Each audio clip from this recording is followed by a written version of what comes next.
Se vocês olharem, nós vivemos uma vida onde a cultura atual é a cultura da força, do poder, da resistência.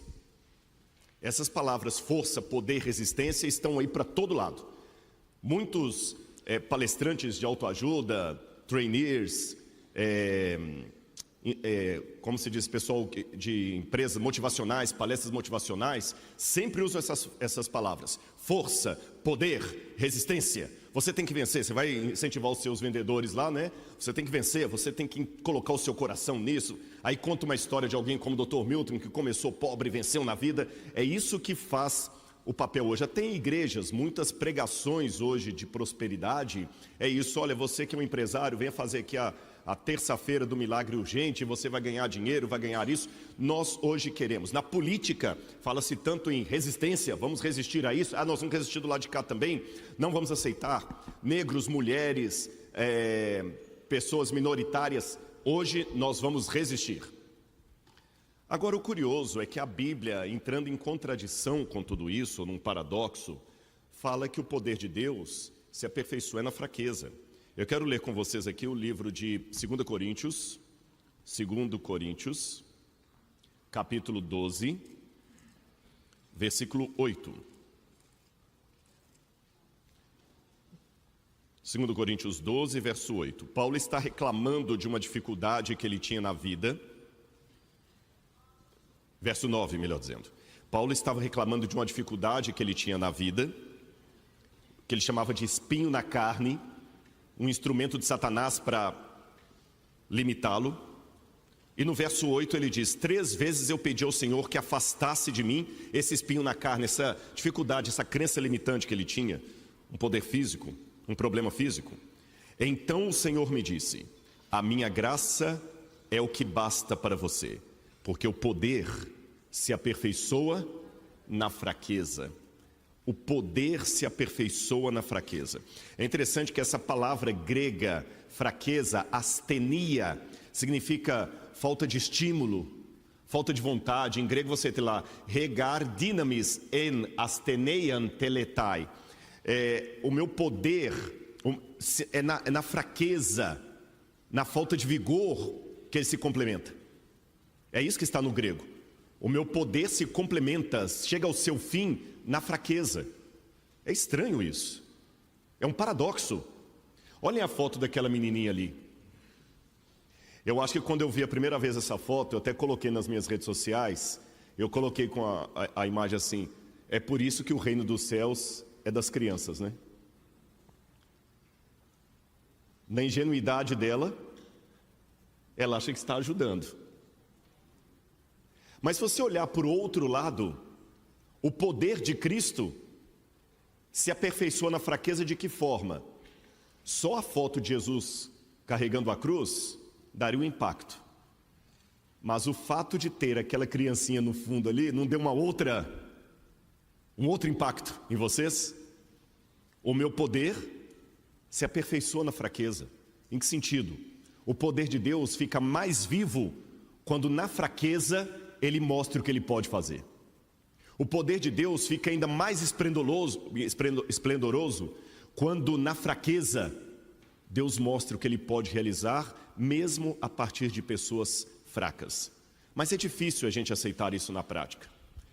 Eu não sei se todos conhecem, isso aí é uma foto de um seriado da Netflix chamado Falda.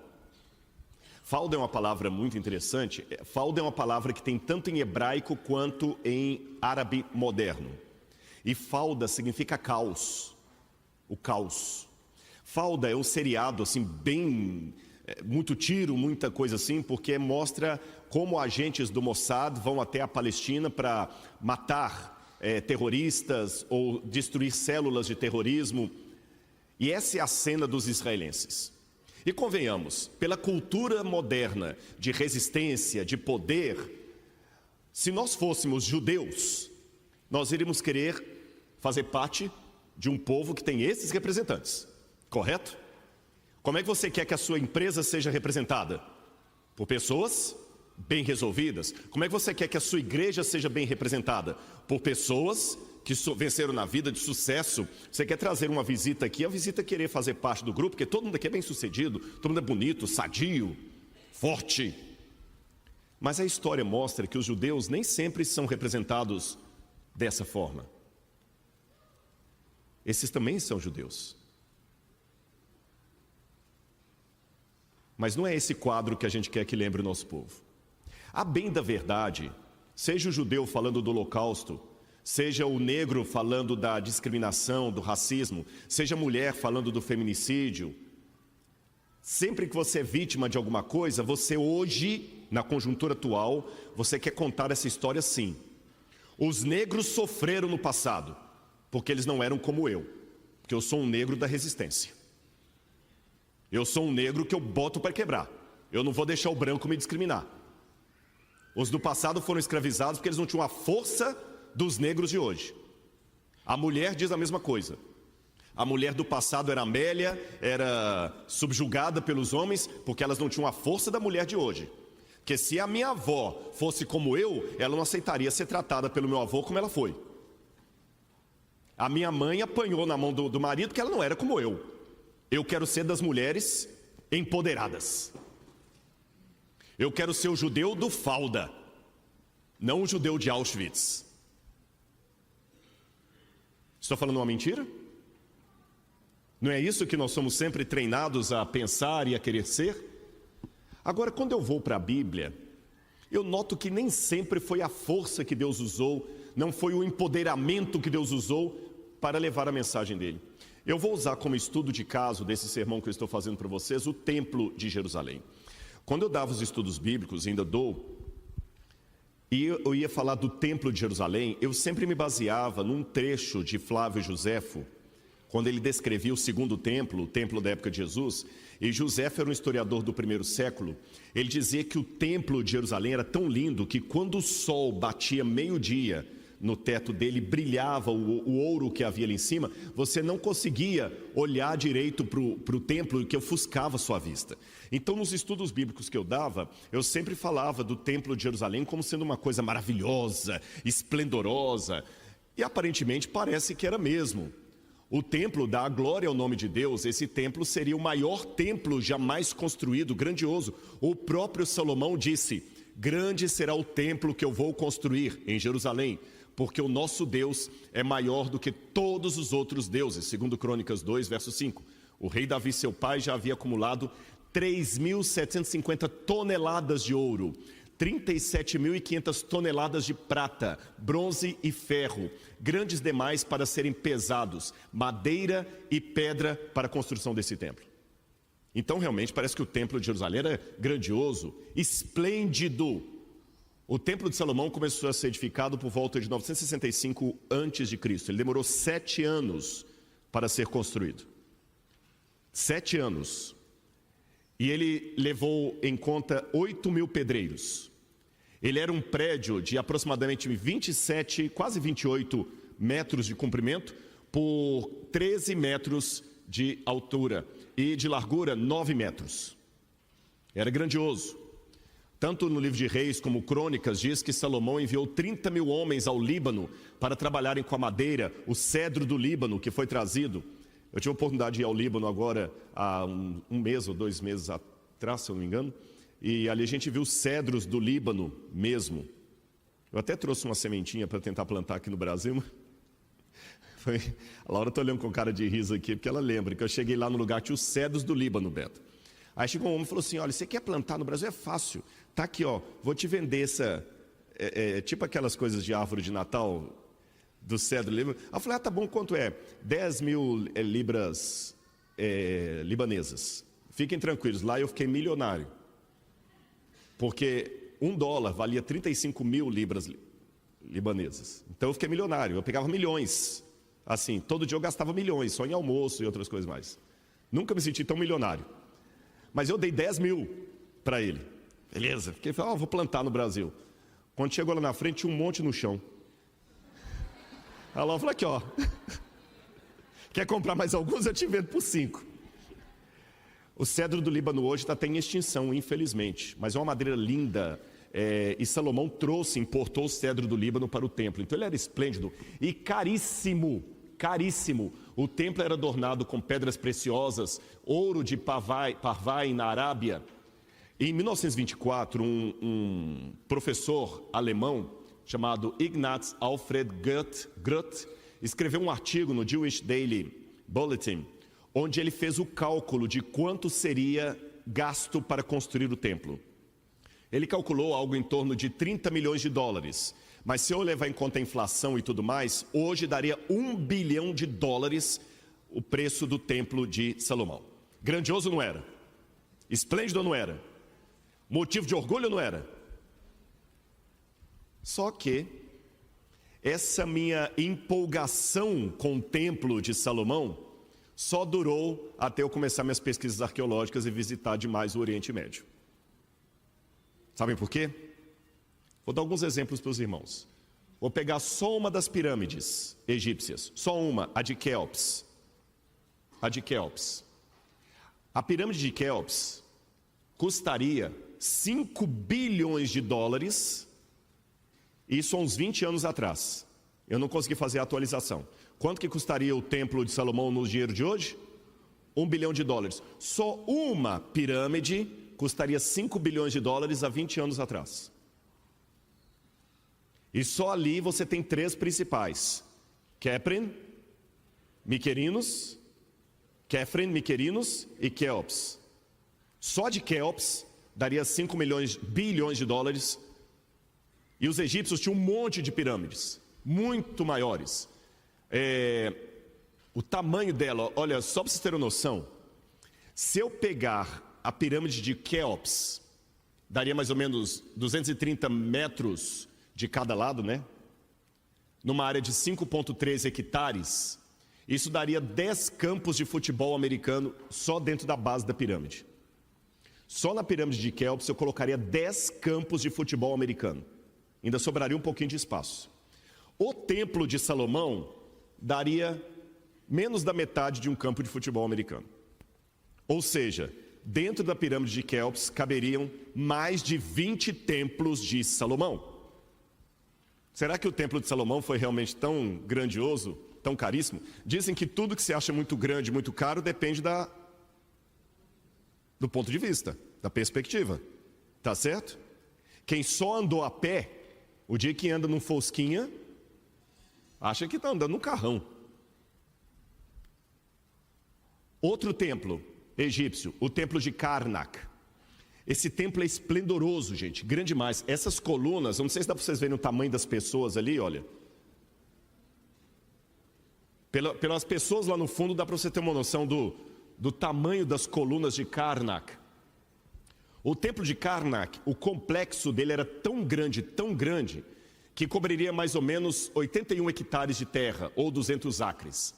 Só para vocês terem noção, só na parte principal ali do templo de Karnak, não no complexo todo, só no hall, é como se eu pegasse a igreja aqui, a igreja tem o hall aqui das reuniões, da assembleia, tem as salinhas aqui embaixo, tem aquela parte ali, tem aqui tem escola, não tem? Tem uma escola aqui. Imagina que o templo de Karnak fosse tudo isso aqui. Só na ala principal, daria para eu acomodar 3 catedrais de Notre Dame. Sabe a igreja de Notre Dame? Só na nave principal caberiam 3. Agora faça a conta. A catedral de Notre Dame tinha 98 metros de comprimento, enquanto o templo de Salomão está errado ali, 27,43. A catedral de Notre Dame tinha 96 metros de altura, enquanto o templo de Salomão tinha 13. Ou seja, a catedral de Notre Dame é muito maior do que o templo de Salomão. E no templo de Karnak caberiam 3 catedrais só no hall de entrada. Eu pergunto para a igreja, o templo de Salomão era essas coisas todas? Era isso tudo? Não era. Depende da perspectiva. Vamos falar do ouro para o templo. Tutmoses III, ou Tutmés III, apresentou ao templo de Amon em Karnak, presenteou 152 deben de ouro. essa medida de peso daria algo em torno de 13,5 toneladas de ouro para um templo. Isso foi apenas parte do presente dele. Agora, quer piorar a coisa? Os judeus só tinham um templo. Os egípcios tinham vários, dezenas e dezenas de templos. Só um dos templos egípcios era muito maior do que o templo de Salomão. Então, gente, o templo de Salomão perde em todos os quesitos. Em número, porque enquanto os judeus só tinham um, os egípcios tinham dezenas e dezenas e dezenas. Perde em tamanho, perde em qualidade, perde em preço. E olha, irmãos, que eu só fiz uma comparação do templo de Salomão com edificações egípcias. E se eu começar agora a pegar os fenícios, os gregos, os romanos, aí é que não sobrou nada. Chega a ser decepcionante em termos de restos arqueológicos quando você vai escavar no Egito e quando você vai escavar em Israel. Porque o Egito você tem monumentos inteiros ali, Israel você acha só uns fragmentos de coisa assim. Preservação, ele não foi preservado. Jerusalém, a cidade do grande rei, a cidade sagrada que a gente fala tanto de Jerusalém. Não é isso? A grande cidade que Deus deu para o seu povo, Israel, tal. A cidade de Jesus, Jerusalém, a ponto que a nova terra vai se chamar Nova Jerusalém. Jerusalém não era nada também.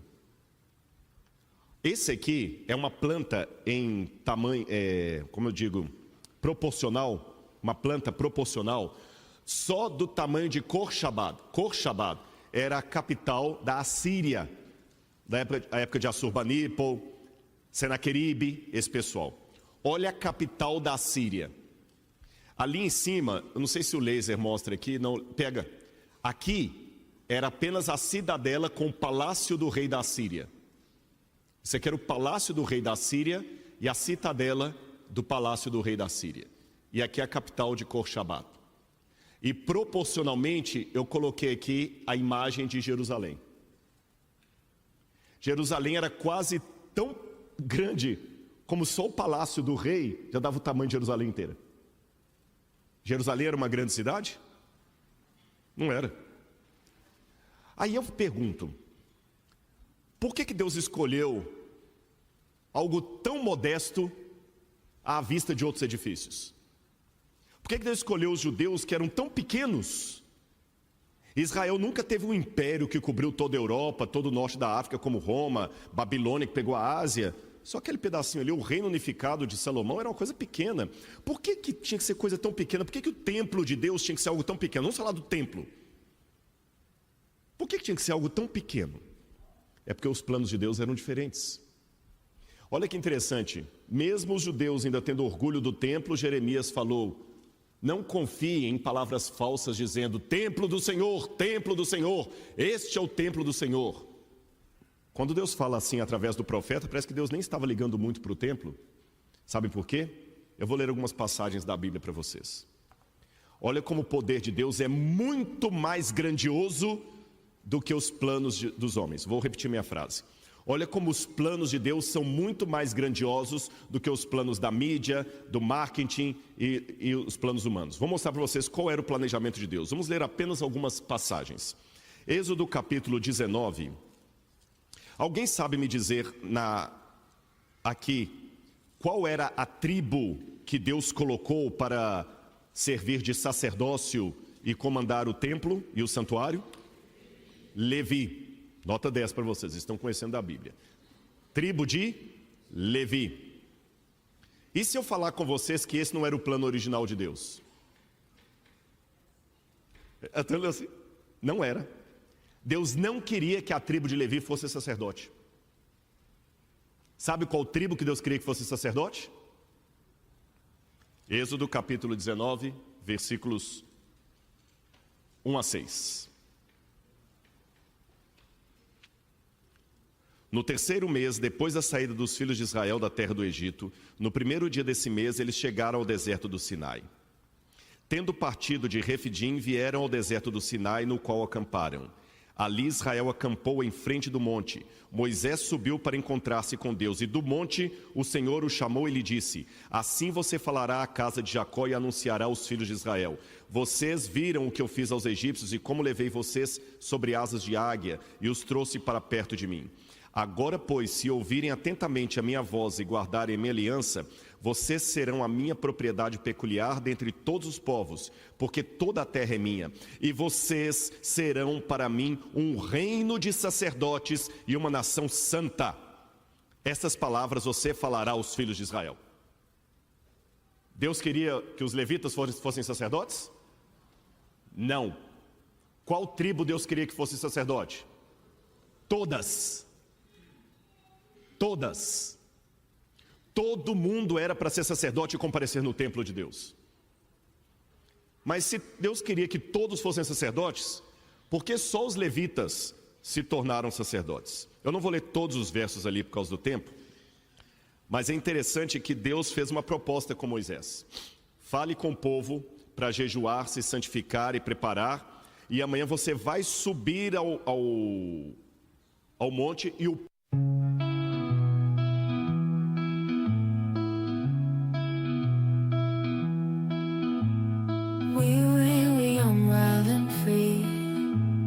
chasing dreams by the sea, echoes of a distant melody, in the lights just you and me, photographs and shades of gold, stories that we've never told, memories that never grow old, in this heart they're always bold. Time moves on but we stay here, in the moments crystal clear, echoes of the yesteryear, in our hearts we hold them near. Fading memories in the light, lost in whispers of the night, in the silence we take flight, holding on to what feels right. Walks through streets of neon glow, silent whispers, tales of woe, in the dark our secrets show, in this art our love will grow. Time moves on but we stay here, in the moments crystal clear, echoes of the yesteryear, in our hearts we hold them near. Fading memories in the light, lost in whispers of the night, in the silence we take flight, holding on to what feels right. In the twilight, shadows play, awful whispers, tales of woe, in the hearts we find our say, in the dawn we'll never stray. Fading memories in the light, lost in whispers of the night, in the silence we take flight, holding on to what feels right. As the days turn into years, through the laughter, through the tears, in the echoes all our steers, in these dreams we face our fears.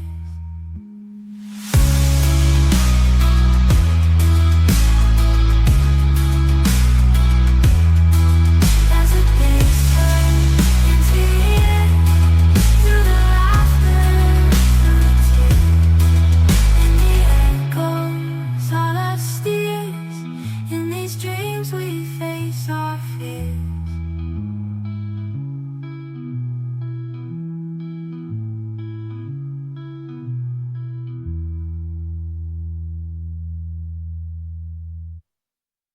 O povo vai subir ao monte comigo. Só que quando o povo chegou diante, o que aconteceu? Eles ficaram com medo. É interessante que aqui no verso 22, diz assim, no verso 17: e Moisés levou o povo para fora do arraial ao encontro de Deus, e puseram-se ao pé do monte. Verso 22. Também os sacerdotes que se aproximaram do Senhor devem se consagrar. Aqui está falando sacerdotes no sentido, não é o sacerdote levita, eram os representantes do povo, para que o Senhor não se volte contra eles. Aqui Moisés disse ao Senhor: o povo não poderá subir ao monte, porque tu nos advertistes dizendo, marque limite ao redor do monte.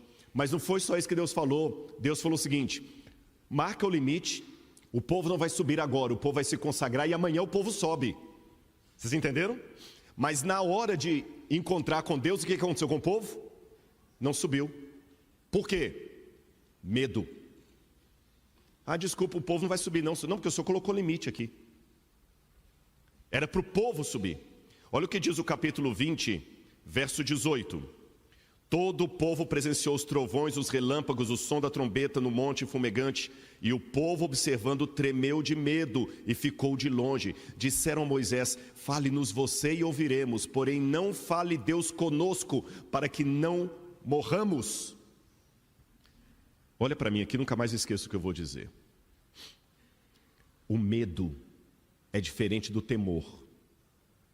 O temor é a reverência pela coisa sagrada. Temei a Deus e dá-lhe glória. O temor é a reverência, é o reconhecimento da majestade e da grandeza de Deus.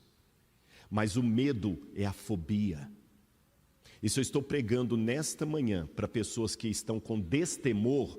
Eu alerto: temam a Deus e deem glória a Deus. Mas por outro lado, se eu estou pregando para pessoas que estão com medo, com fobia, peçam a Deus a cura, porque o medo paralisa. O medo te impede de receber bênçãos. De acordo com a Bíblia, 1 João 4,18, o contrário do amor não é o ódio, é o medo. Que na Bíblia diz assim: o amor, o medo, como é que é? No amor não existe medo. Ora, o medo produz tormento, e todo aquele que teme não é aperfeiçoado no amor. Tem muitas pessoas que passam a vida toda solteiro, porque ele tem medo de casar e não dá certo. Tem pessoas que passam a vida toda como carona, porque ele tem medo de pegar o carro e bater. Há pessoas que não estão podendo ser sacerdotes, porque estão com medo de Deus. E o que te faz ter medo de Deus? É porque você sabe que está em falta? A promessa de Deus então é que, tendo uma nação inteira de sacerdote, os judeus seriam muito maiores que os egípcios, que os gregos, que os babilônios, porque enquanto esses precisavam de um sacerdote para representá-lo no santuário, o judeu não precisaria, cada um faria o seu sacrifício, como era antes do Êxodo. O pai de família Noé, Abraão, fazia o sacrifício. Todo mundo ia poder celebrar a Santa Ceia, não apenas participar dela. Por isso que eles tiveram que fazer um templo, porque eles deixaram de ser o templo de Deus. Você olharia o templo do babilônico, olharia o templo do romano, o templo do egípcio, o templo do grego e o povo de Israel. Mas eles não entenderam isso, achavam que para serem iguais a todo mundo, eles também tinham que ter um templo. Aí no Novo Testamento, Deus faz uma coisa maravilhosa. Dá para os judeus um templo que é maior do que todos os outros. Evangelho de João, capítulo 1, versículo 14. E o verbo se fez carne e habitou no meio de nós. E vimos a sua glória, glória como o unigênito do Pai. É interessante que no Evangelho de João é dito que Cristo repetiu o que Deus fez lá no passado. No livro do Êxodo, quando o pessoal ficou com medo de Deus, Deus falou com Moisés assim: Moisés, já que eles estão com medo de mim aqui no Sinai, e eles não querem vir até aqui o topo do monte, eu vou fazer o contrário. Faz uma barraca para mim que eu vou descer e vou morar no meio deles. Moisés deve ter falado assim: Senhor, o senhor está ficando louco? Se eu estou falando que eles não querem subir ao monte, que eles estão com medo do Senhor, o senhor vai descer e vai sair todo mundo correndo. Não. Faça uma barraca no meio deles, que eu vou morar no meio deles. Mas para não ofuscá-los, eu vou morar de maneira humilde. Eu vou apagar minha glória. Só vai brilhar no Shekinah. O Shekinah não está na Bíblia, não é a palavra. E Moisés fez uma tenda para Deus, humilde. No Novo Testamento, esse movimento se repete, quando Deus faz novamente uma tenda para si, o corpo humano, e Ele vem habitar no meio de nós. Isso torna o verdadeiro templo judeu, que é o Jesus, que é o Messias, maior do que todo outro. Porque nenhum povo da humanidade teve Deus habitando no meio deles. Eles tiveram. Ele veio. E essa bênção não para aqui. Sabe onde é que ela vai mais? Eu vou falar onde é que ela vai. Ela vai mais além, porque em Apocalipse capítulo 14, Jesus fez uma promessa, verso 17. Apocalipse 14, 17. O Espírito da verdade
que o mundo não pode receber, porque não o vê nem o conhece, vocês o conhecem, porque ele habita com vocês e estará com vocês. E no verso 23 ele complementa: se alguém me ama, guardará a minha palavra, e meu Pai o amará, e viremos para ele e faremos nele morada. Deus promete nos dar aquilo que foi oferecido aos judeus. Nós podemos ser hoje uma nação de sacerdotes, povo eleito de Deus, uma nação de templos. Por quê? Porque o Espírito de Deus habita em nós. O nosso corpo se torna templo do Espírito Santo. E essa é a coisa mais linda, porque eu sei que por mais grandiosa que seja a pirâmide de Quéops, o templo de Karnak, se eu falar com você aqui, você tem agora, Carol, 5 bilhões de dólares. E você tem que salvar uma coisa, uma vida ou outra coisa. Uma coisa vai ser destruída. Ou a sua filha, ou a pirâmide. Você precisa de um segundo para decidir? Mas são 5 bilhões de dólares, e a pirâmide é uma das 7 maravilhas do mundo antigo. A pergunta chega a ser até ofensiva. Precisa de um segundo para decidir? Quem vale mais? Uma vida humana ou a pirâmide de Quéops? A vida humana. Então onde está o verdadeiro templo de Deus? Na vida humana. Por isso que na ótica humana, o marketing era fazer algo monstruoso.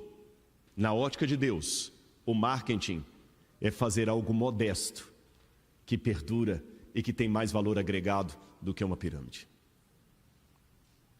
E é por isso que o Apocalipse termina dizendo: eis o tabernáculo de Deus com os homens. Deus estará com eles, e eles serão povos de Deus. E quando João ouviu eis o tabernáculo de Deus com os homens no Apocalipse, João olhou em redor e tentou procurar o tabernáculo. E ele falou: mas estranho, eu não vi santuário. Que contradição é essa? Aí próprio Deus responde: você não viu o santuário porque o próprio Cordeiro é o santuário no meio deles.